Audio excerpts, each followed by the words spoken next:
Okay, so today, President Biden met with President-elect Trump for approximately 2 hours in the Oval Office.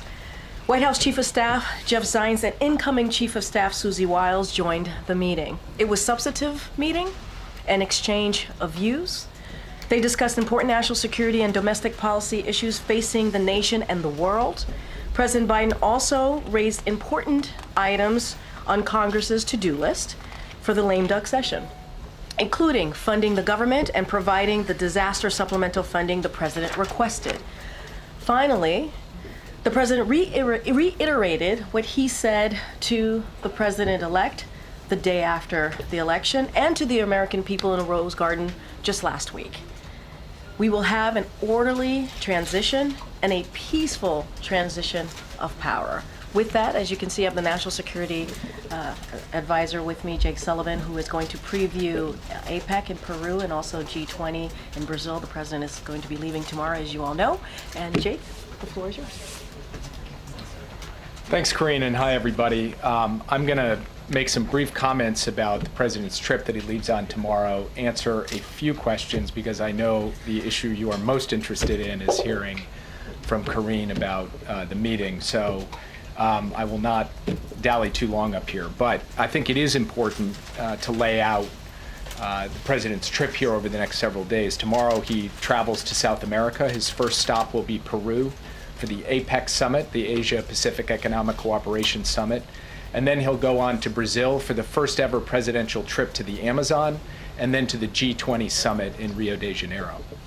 At APEC, the president will reinforce America's leading role in the Indo-Pacific. And over the last 4 years, he has markedly enhanced our strategic position in this vital region, from our treaty alliances to AUKUS to the Quad to the historic trilateral with Japan and Korea. And with respect to that trilateral, he will meet with President Yoon of South Korea and Prime Minister Ishiba of Japan to celebrate the historic cooperation between our three nations and discuss the importance of institutionalizing the progress we've made so that it carries forward through the transition. While in Lima, President Biden will also meet with President Xi Jinping of the People's Republic of China. This will be the third in-person meeting between the two leaders since President Biden came into office, and their final meeting as presidents. They previously met, as you know, in Bali in 2022 at the G20 summit, and at Woodside, California, near San Francisco in 2023 on the margins of the APEC summit, which was exactly 1 year and 1 day ago. And throughout his time in office, President Biden and his team have worked to effectively and responsibly manage the competition between the United States and the PRC. The president's approach on the PRC has prioritized investments in sources of American strength at home, including growing the middle class and ensuring that America maintains its industrial capacity and its innovation edge in fields such as semiconductors and artificial intelligence. He has strengthened our alliances around the world, and especially in the Indo-Pacific. He has boosted American deterrence, and he's ensured that America remains the partner of choice for countries both in the region and across the world. The president has also taken common sense measures to advance our national security and protect our most sensitive technologies, to prevent them from being exploited or used against us by the PRC, including through significant new export control measures. At the same time, the president has demonstrated that the U.S. and the PRC can manage our differences and prevent competition from veering into conflict or confrontation. And he's done that by ensuring the maintenance of open lines of communication at the leader level, at the military-to-military level, and at every level of our respective governments.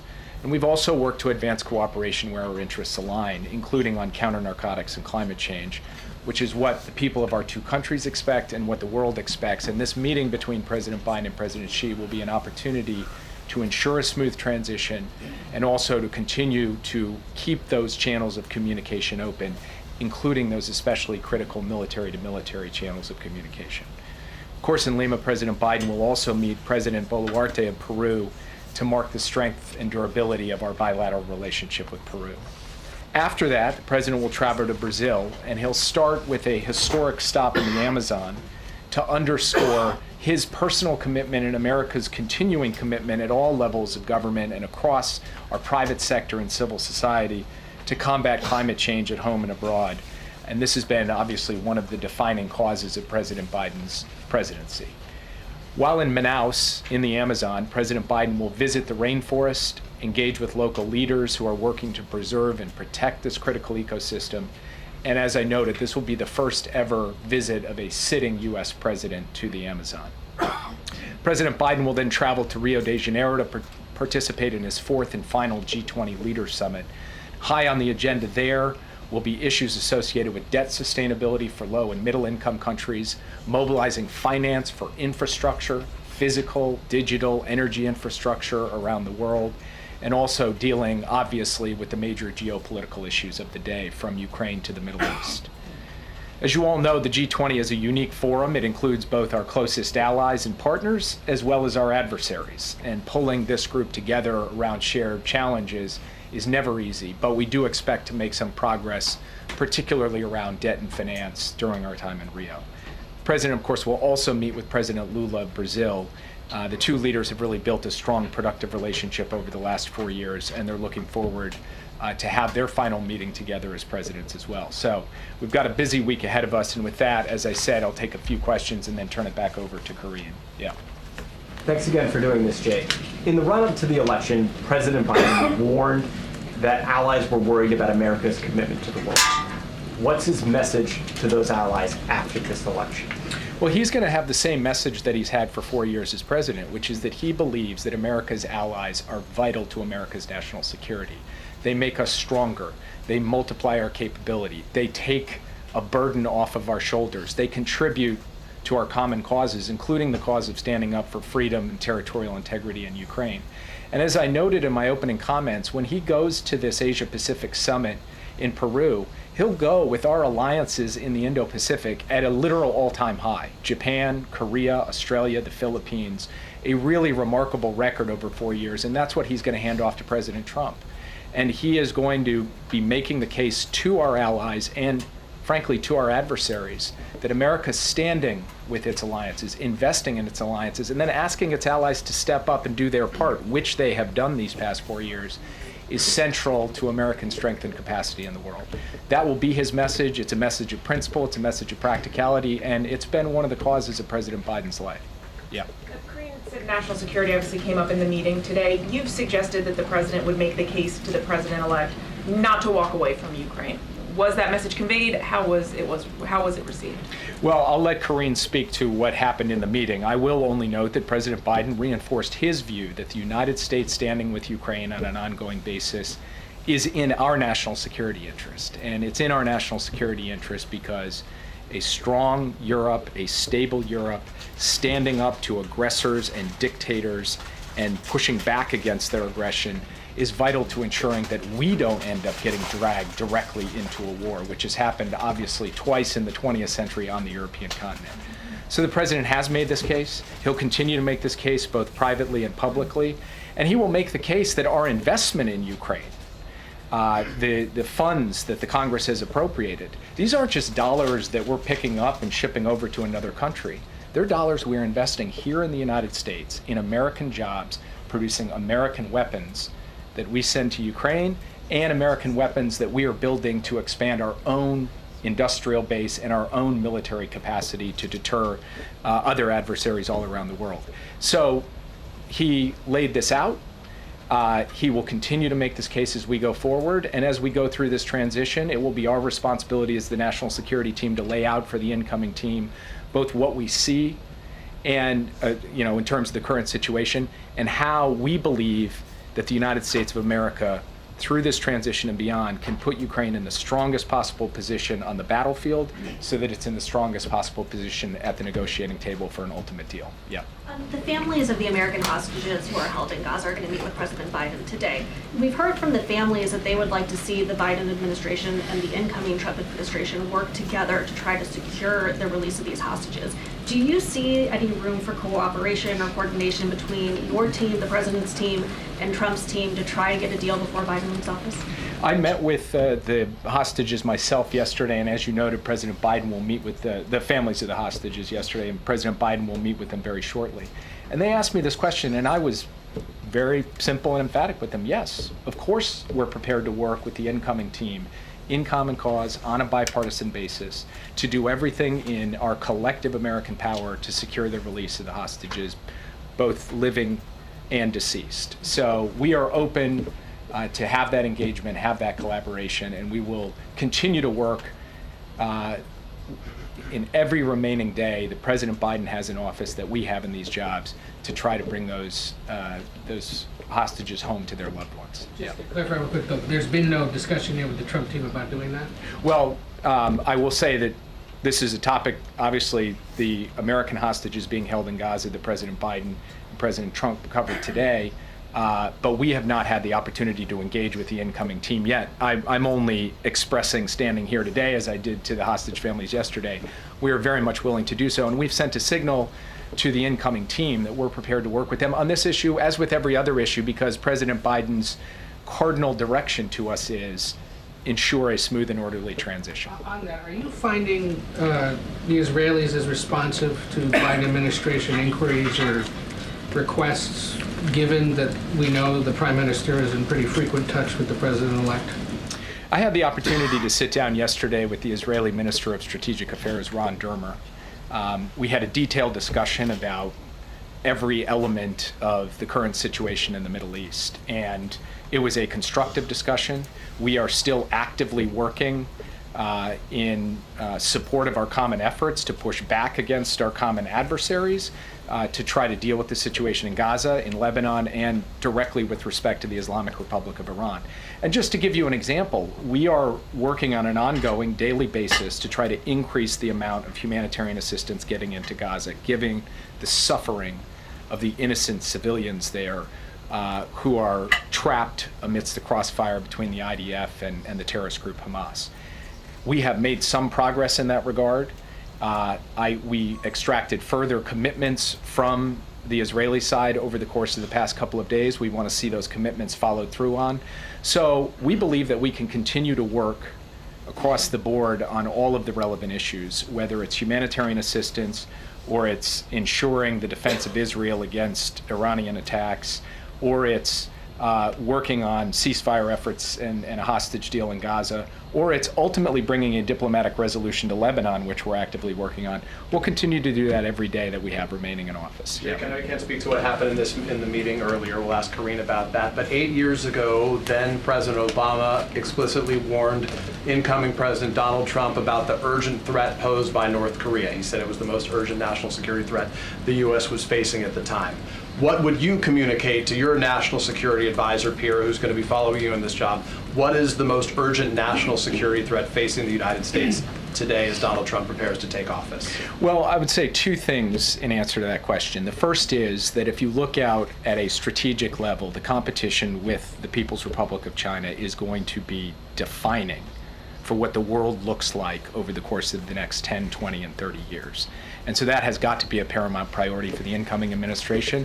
And the person who's been named as my successor, the person who's been floated as the Secretary of State, these are people who have very much focused on that challenge, and we'll look forward to talking to them about how we've approached it and obviously pass on the current state of play.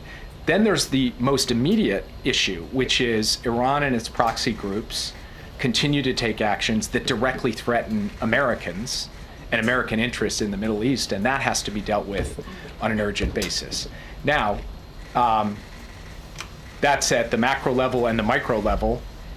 In between those two, you have an ongoing war of aggression by Russia against Ukraine, representing a larger threat to European security and therefore global security, and you've got North Korea coming behind to provide troops in that war. So these are all issues for which we have clear approaches, working in coordination with allies and partners, and we're going to try to ensure that we pass off each of these areas to the next team in a way that is as smooth as possible. Last time he was, just to follow up quickly, last time in that same meeting, Obama told Trump that he had real concerns about the hiring of a national security advisor, Mike Flynn. Donald Trump ultimately hired Mike Flynn.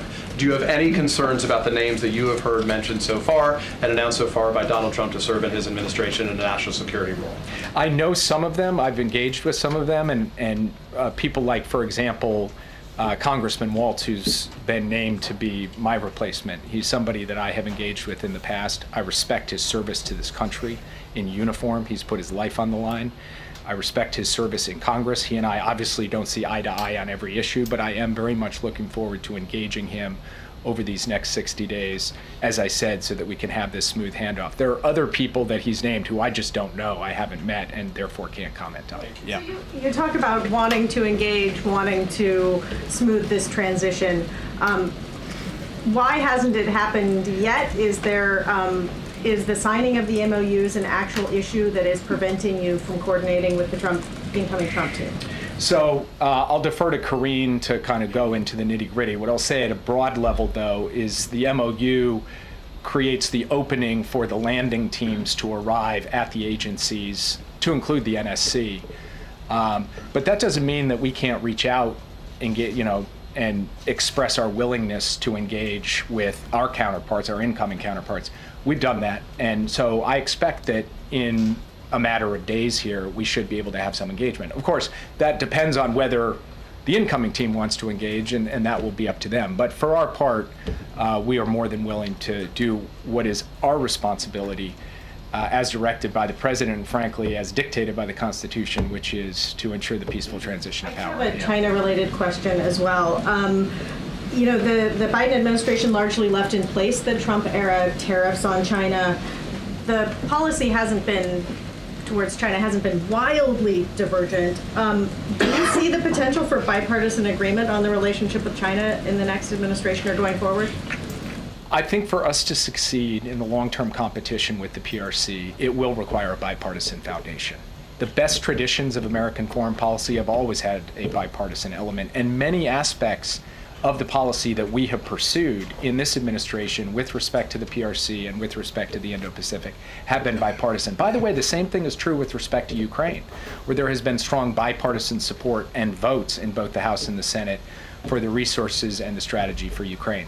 So from our perspective, we would like to see that continue. Now, obviously, we don't know what the incoming team is going to do, how divergent they will be.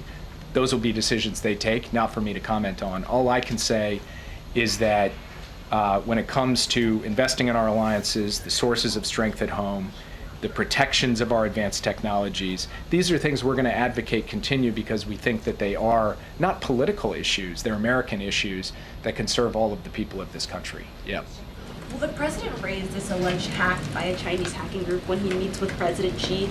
And are you planning any kind of consequences for that hack?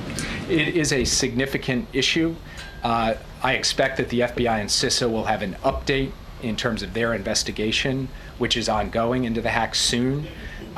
We here at the White House have stood up at the NSC, what's called a UCG, a Unified Coordinating Group, in order to coordinate the entire U.S. government to be able to deal with this hack, which is a hack of private telecommunications providers, but private telecommunications providers that provide services to U.S. government personnel, among others.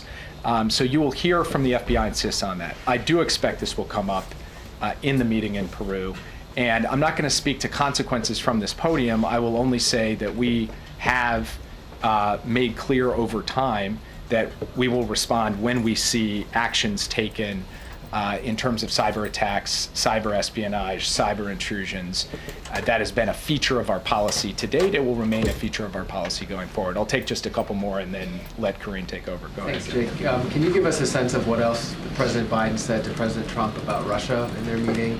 And also, with regard to China, will he pass on any tips or color from his meeting with President Trump to President Xi when they meet? And what will his message be to President Xi? I've already mildly violated the not reading out the meeting proviso, so I will pass that off to Karine. Mild violations. But with respect to his meeting with President Xi, I don't expect him to pass messages. Obviously, President Trump, when he comes into office, will have his opportunity to engage directly with President Xi. But I will observe that transitions are uniquely consequential moments in geopolitics. They're a time when competitors and adversaries can see possibly opportunity because you have this change in government here. And so part of what President Biden will communicate is that we need to maintain stability, clarity, predictability through this transition between the United States and China. And he will also really reinforce the point that in order for us to manage this competition responsibly going forward, we have to sustain over the long term the channels of communication at every level, particularly the military to military level. And then, of course, he will look to try to consolidate progress on areas where we can work together, for example, on counter-narcotics and fentanyl coordination, and on trying to manage the safety risks associated with artificial intelligence. So it's an important meeting. It will not be just a valedictory, although there will be an element of reflecting over the course of their long relationship. There is actual work to do in this critical moment between the U.S. and China to ensure that we don't run into any problems in the next 2 months in this transition of power. Last question. Could you just sort of explain the strategy for the remaining drawdown authority for Ukraine, and also if the administration is going to ask for any additional drawdown authority in like an end of the year CR or spending plan?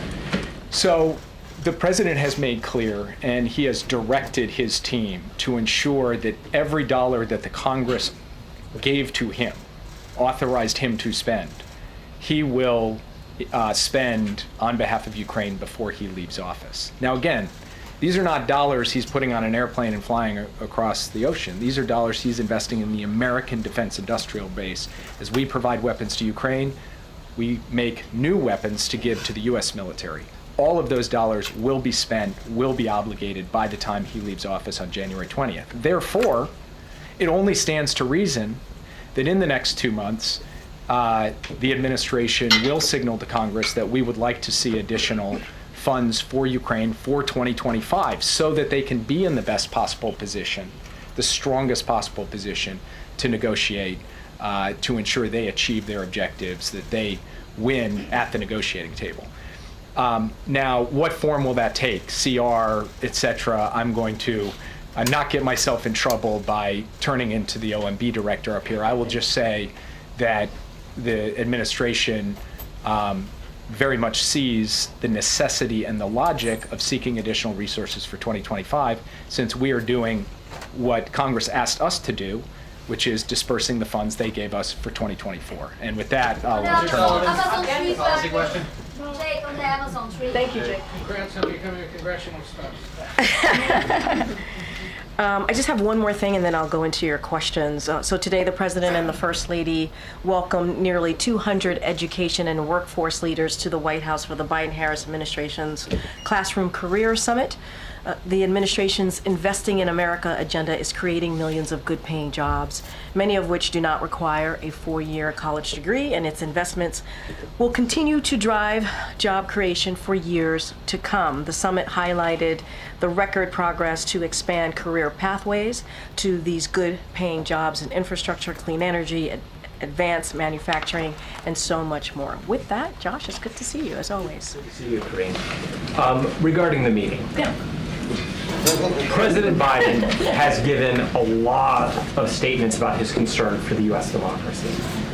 Did he share any of those concerns with President-elect Trump in their meeting about what he feels should be done or needs to be done? So I'm not going to go into granular detail of what was discussed in the meeting. What I can say that it was indeed very cordial, very gracious, and substantive.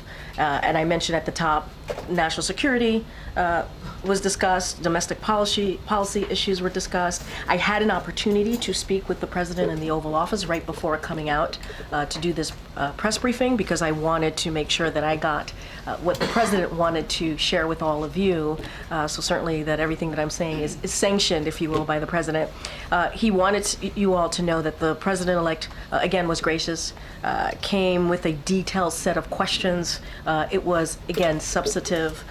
But I do want to take a little bit of a step back here, because it's really important to note, and you're going to hear me continuing to say this over and over again, the importance of having a smooth transition, an importance of having an orderly transition.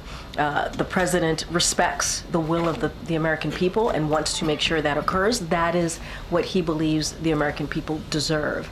And so that is as far as I can go. That is what I am sharing with you from the president directly. And look, we're going to make sure, as Jake Sullivan was saying, that his team has what they need, right? They want to make sure that it is indeed an efficient, effective transition, so that we hand over the people's business so that they can continue the people's business. Can you say how President Biden answered some of those detailed questions? I will say that the president certainly looked forward to the meeting, appreciated the conversation, and answered any questions that the president-elect had, offered up his thoughts, but I'm not going to go any further than that. Get Mary. You said gracious, cordial, substantive. The president obviously hit on a wide range of issues, but did he get a sense that the issues that he was impressing upon, that any advice he was giving was being well received? I think so. I think that's why the president was wanting me to let you all know that there was a very good back and forth, and it was substantive, as I mentioned before. And I want to be mindful. It was a private conversation, so I don't want to go into specifics or details. But look, they met for more than 2 hours. They met for a very long time, or nearly 2 hours, pardon me. And I think by the length of the meeting tells you that they had an in-depth conversation on an array of issues. And so, look, the president reached out to the president-elect wanting to make sure that he gave an opportunity to the president-elect, afforded him that opportunity to have a meeting with him to talk about the different issues that matter to the American people. But nearly 2 hours says a lot about how the meeting went. Any plans to keep a line of communication open? The president is always going to obviously keep that line of communication open to the president-elect. We got to remember, this is not about the two presidents. This is not about President Biden or President-elect Trump. This is about the American people and what's right for the American people.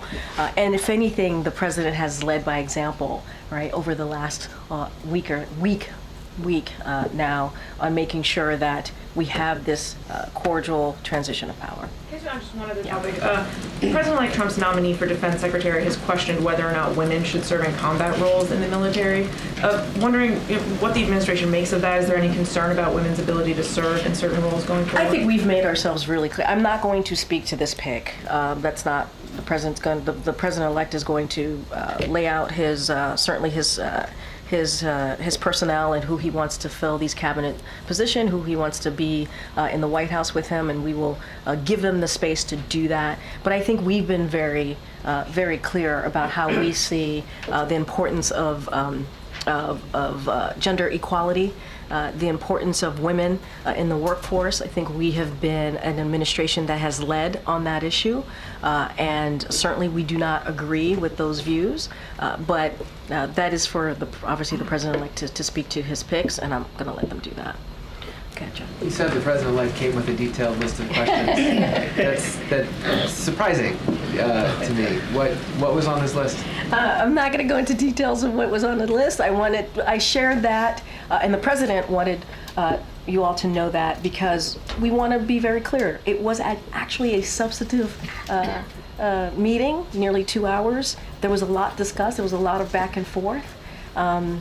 And I'm not going to go into specifics. I think if the president-elect wants to share his set of questions to President Biden, he certainly can and will if he chooses.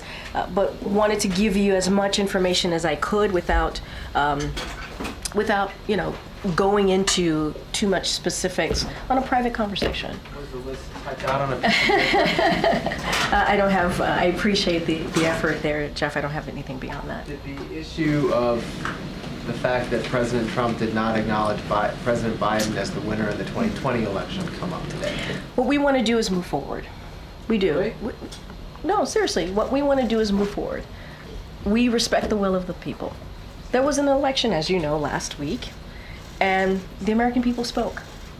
And so the president is going to make sure that he puts the American people first. He's going to make sure that we move forward in this process, in this transition process, in a way that is respectful to the American people and to lead by example. And so that's our focus. That's what we want to do. I think the president has shown that in the past week of that leadership. And so that's what you're going to hear. That's what we're going to continue to do in the 68 days that we have left in this administration. I understand that. I guess that just seems like a piece of unfinished business between them. Did it come up at all? Look, that is something certainly that I would leave for the president-elect to speak to. What I can speak to is this president wanting to focus on the American people, wanting to focus on issues that matter, domestic policy issues, national security issues that are critical and important in how we move forward as a country. That's what the president wanted to focus on. Again, it was gracious, it was substantive, and I think that's what's important. And what we are showing the American people is how you do this. How do you have a peaceful transition of power, how it looks, and leading by example. And that is quintessential Joe Biden, I believe. Good. Yeah, thanks, Karine. I'm just trying to understand. I mean, besides demonstrating a peaceful transfer of power, what was the big message that President Biden was trying to convey to incoming President Trump? I think just that, and the American people. You know, you all had those who were able to be in the room got to see the two presidents sitting side by side, shaking hands. You heard what the president-elect talked about politics being tough, and understanding what that looks like. We get that as well, you know. And I'll go back to what we said last week. Did the elections turn out the way we wanted? Absolutely not. Are we disappointed? Yes, we're disappointed. But again, there was an election, the American people decided, and what the president wants to focus on is what it looks like. What it looks like to move forward, to put the country first, to put the American people first, and move forward in a respectful way. And I think that was also the message that you saw from this president today. Does the White House have any reaction to this Department of Government Efficiency that Trump announced yesterday? He's brought on Elon Musk and Vivek Ramaswamy to lead. Says the group is being tasked to find ways to cut government spending, waste regulations. Does the White House have any concerns about this effort, or do you think maybe it's a good idea to look at these things? No comment. I'm not going to comment. Okay. You talked about ensuring that the next administration has all the resources they need for this transition, but one thing that needs to happen in order for the Trump transition to have access to agencies and such are these signings of the memorandums of understanding with both the GSA and the White House, including an ethics plan. Did that come up in any way in the conversation today, even if it was just between Jeff Zients and Susie Wiles? And I was just going to say that, as you know, Jeff Zients, the Chief of Staff, had an opportunity to speak with the incoming Chief of Staff. I have not spoken to Jeff on if that issue came up, but Jeff has been leading this effort of making sure that we have that smooth transition of power. We are ready. We are ready to go. And I've also mentioned that the co-chairs of the Trump transition have said that they are in public have said that they are going to sign the MOUs. So I'm going to have to leave it to them.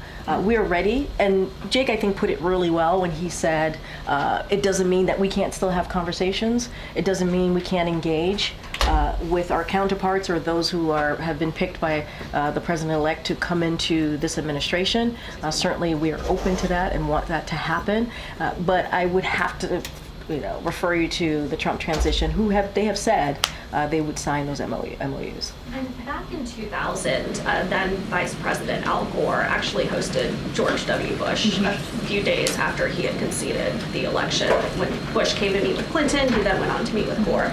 Did Vice President Harris stop by the meeting at all today? And does she intend to host So I can say the Vice President did not attend the meeting between the two presidents this morning. I would have to refer you to her team on how she wishes to move forward and her part in all of this. But you also heard from her last week when she talked about the importance as well of having a peaceful transition of power. So leave that to her to answer. Go ahead. Just to work out a few of the details. So it was four of them in that room: the president, yes, the president-elect, yes, chief of staff, the chief of staff designate. Yes, sir. Were the two presidents ever left alone in the room? I don't have anything beyond what I shared. What I can say is it happened for approximately 2 hours. And It included the current chief of staff, the incoming chief of staff, and obviously the two presidents. I can't speak if the presidents had not, the presidents themselves, President-elect and President Biden had an opportunity to speak privately. I can't speak to that. I did ask. Over in the diplomatic room, right? Right. So, to your point, you are correct. We sent out a pool note about how the President Biden, and also First Lady Dr. Biden greeted President-elect Trump upon his arrival, and just to add a little bit of color there, she gave the President-elect a handwritten letter to congratulate Mrs. Trump, and so also express their readiness to be involved and engaged with her team, Mrs. Trump's team, and so that specific piece, obviously, I would direct to the First Lady's office. But yes, they first met and greeted each other in the diplomatic room. But Jake or nobody else came in, or would have It was just the four. It was just the four of them, as far as who was in the room with the president. And it was in the Oval the whole time. As far, yes, it was in the Oval. The Oval meeting was in the Oval, as I just stated, and you flagged for me that they greeted the president. They, meaning the First Lady, and also the President Biden greeted President-elect Trump when he arrived. I wanted a question about this weekend that people might wonder. Yeah. It's their third meeting since President Biden took office, but why bother having a meeting with Chinese President Xi if there's only 68 days left to go on the Biden presidency? Look, this is, Joe Biden. He understands the importance of having face-to-face, one-on-one conversations with world leaders. And I think Jake did a pretty good job laying out what's next, what they are thinking about, the reason for having the bilat. But it is an opportunity. They're both going to be in Peru. They're both going to be attending the APEC conference. It was an opportunity for them to meet. I think it's important. The issues that they're obviously going to speak about are important to the American people. As you think about national security, you think about Indo-Pacific. And so, I think this is very much something that the president would do, have that face-to-face, have those in-person conversations with other world leaders on issues that matter here to us and obviously globally. Okay, Peter. Thanks, Karine. Did President Biden show incoming President Trump anything classified? No. No. Why not?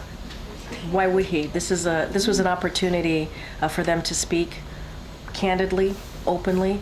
I've said to you that it was gracious, it was incredibly substantive, and I'll just leave it there. The last time these two were together in the same room was at the debate. They talked a fair amount about playing golf. Do you know if a plan was made for them to play golf in President Biden's retirement? Actually, that's not the last time they saw each other. They saw each other at September 11th. I'm going to move on. Go ahead, Ed. In the meeting, we saw a unified front related to a transition in the Oval Office meeting, but a lot was said on the campaign trail, like Trump is a dangerous threat to our country and our democracy. Was there an apology today?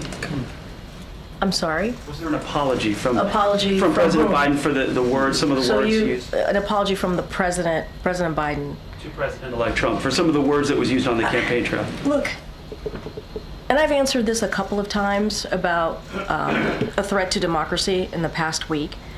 The president is going to always feel obligated to be honest with the American people. What he says still stands. And it's not just him. You heard this from former staffers. You've heard it from the former chief of staff, John Kelly, and others. You've heard it directly from the president-elect, the former president, about enemy of the people. Very, very clear. Very clear. What we want to be also very clear about is the importance of listening to the will of the American people. There was an election. It is important to respect our institution. It is important to respect the free and fair elections.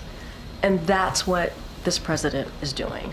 Leading by example and putting that aside and putting the American people first. But what he said still stands. And it's not just him. We should not just put this at the president. His own people said this. So I want to be really, really clear about that and not forget the facts. There are facts here that we should certainly also lift up as you're asking me these questions. Go ahead, Anita. Thank you. Did the two presidents discuss transatlantic security or climate change efforts and the U.S. role in that? And relatedly, what is President Biden's message to G20 leaders on these two issues and on the institutions and frameworks that hold them up? I'm talking about NATO and the Paris Agreement. Yeah, so look, obviously they talked about national security issues, mentioned that already. There was a substantive, pretty detailed set of questions that the president-elect presented the President Biden with. They went back and forth on that. I don't have anything. I'm not going to get into the nitty-gritty, into the specifics of what those topics were. Not something that I'm going to do from here. And look, the president is looking forward to going to the G20. You heard Jake do a pretty good laydown of the importance of the president going. It will be his last G20. Obviously, he's also going to go to APEC. APEC will be first. And the importance of meeting with these world leaders on issues and matters that are important to the American people. That's what you're going to see. This is going to be a continuation of the progress that we have made in almost 4 years on the world stage, whether it's talking about Ukraine and continue to support Ukraine, talking about Indo-Pacific, talking about the Middle East and how to move forward here. And so all of those issues and topics are certainly going to come up. And the president looks forward to having those conversations. That we know that President-elect Trump does not look favorably upon NATO or upon the Paris climate change agreement. That's something for the president-elect to speak to. I mean, he has. What we have done here in the past 4 years is strengthen NATO. What we have done here is making sure that we strengthen our relationship with allies and partners.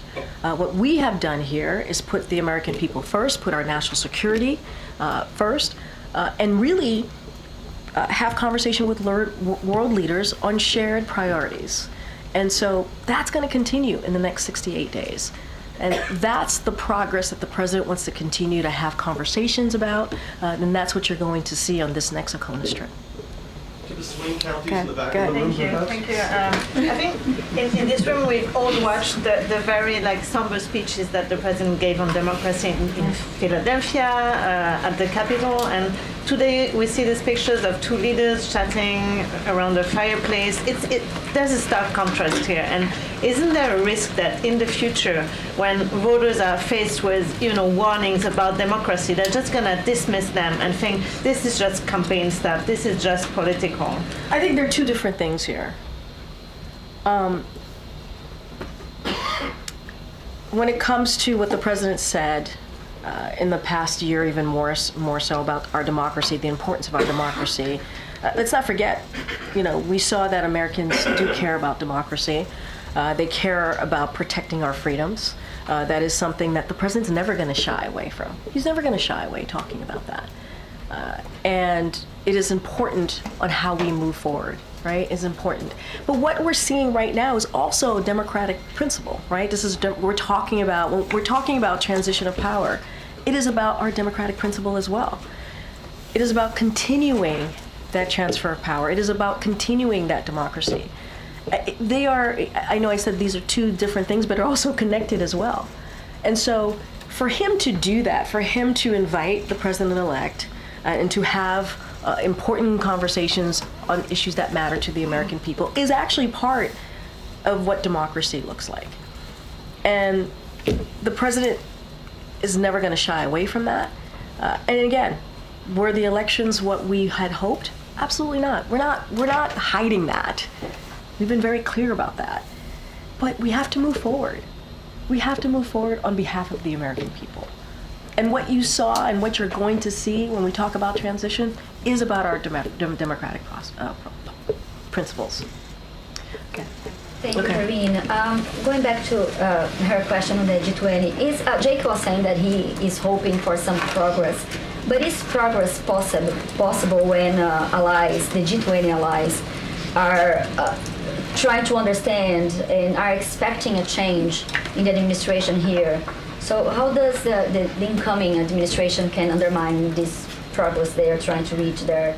And also progress with the Brazilian government on climate, democracy, and labor cooperation that are going to expect to discuss there. Yep.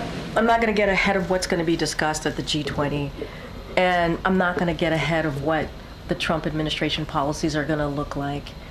That is certainly something for them to address, and how they move forward on domestic policies, national security policies, and they will do just that.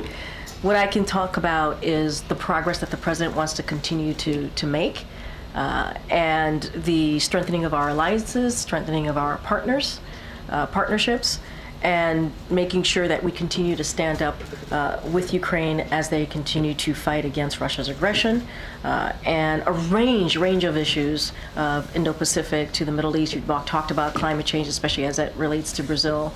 So those issues are going to be discussed. We've made progress on all of those policies that we're going back and forth on.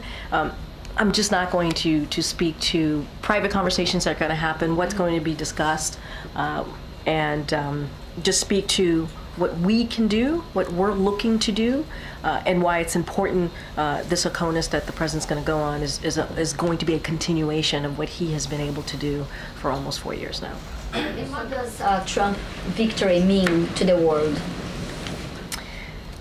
You know,